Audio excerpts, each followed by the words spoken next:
కేంద్ర కార్మిక సంఘాలు రైతు సంఘాల ఆధ్వర్యంలో మోడీ ప్రభుత్వ కార్పొరేట్ అనుకూల మతోన్మాద విధానాలకు వ్యతిరేకంగా దేశవ్యాప్త పిలుపులో భాగంగా స్థానిక శ్యామల సెంటర్ నుంచి కోటిపల్లి బస్టాండ్ మీదుగా నిరసన ర్యాలీ నిర్వహించారు.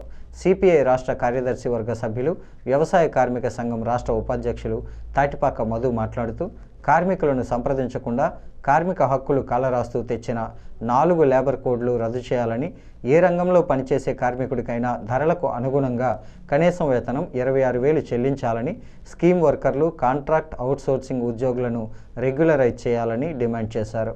లేబర్ ఏఐటియుసి జిల్లా కన్వీనర్ కె రాంబాబు, సిఐటియు జిల్లా ఉపాధ్యక్షుడు టి అరుణ్ కుమార్, ఐఐటియుసి రాష్ట్ర కోశాధికారి బివివి కొండలరావు, ఐఏఎఫ్టియు రాష్ట్ర నాయకుడు ఏవి రమణ, ఐఎన్టీయూసీ జిల్లా అధ్యక్షుడు వాసంశెట్టి గంగాధర్రావు కూటమి ప్రభుత్వం తీసుకొచ్చిన పని గంటలు పెంపు నిర్ణయాన్ని ఉపసంహరించుకోవాలని, విశాఖ ఉక్కు ప్రైవేటీకరణ ఆపాలని, లేని పక్షంలో రాష్ట్ర వ్యాప్తంగా పోరాటాలకు సిద్ధపడాలని కార్మిక వర్గానికి పిలుపునిచ్చారు. పలు కార్మిక సంఘాలు, ప్రజా సంఘాల నాయకులు ఈ కార్యక్రమంలో పాల్గొన్నారు.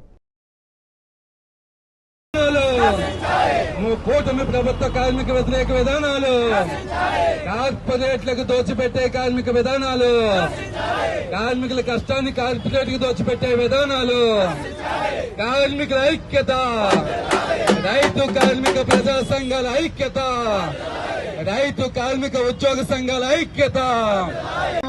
పోవడం చేస్తేనే అవేది కాదు. ఇప్పటికే మనం చాలా సుమారు నాకు తెలిసి ఒక 5 సమ్మెలు జరుగుంటాయి. 5 సార్వత్రిక సమ్మెలు జరిగినాయి. దేశవ్యాప్తంగా పలు ఆందోళన జరిగినాయి.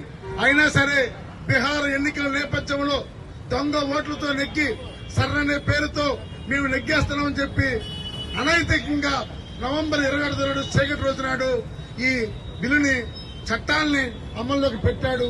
మరి ఆనాటి రైతాంగం ఎన్ని రోజులైనా చలిలో కూడా ఉండి ఆనాడు రైతాంగం ఎలాగైతే పోవడం చేసిందో, మోడీతో తొలిసారి ఎలాగైతే విత్డ్రా చేసుకుందో, ఈ రోజు కార్మిక ఉద్యోగ సంఘాలు, రైతు సంఘాలంటే ప్రజా సంఘాలు కూడా ఏకతాట మీద వచ్చి ఉద్యమం చేయకపోతే మాత్రం మనకు ఒరిగిదేం ఉండదు.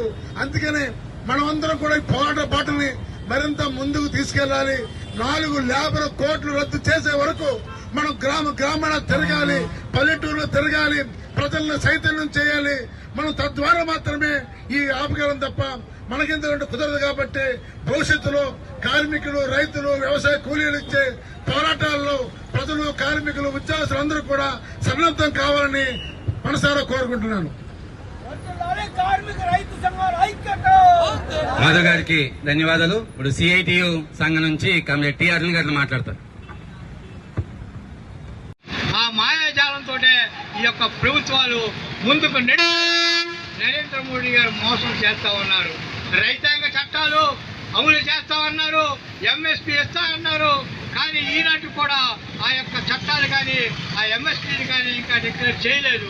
దీని మీద కూడా ఈరోజు భారతదేశంలో అనేక చోట్ల ఈ యొక్క ప్రదర్శనలు జరుగుతూ ఉన్నాయి.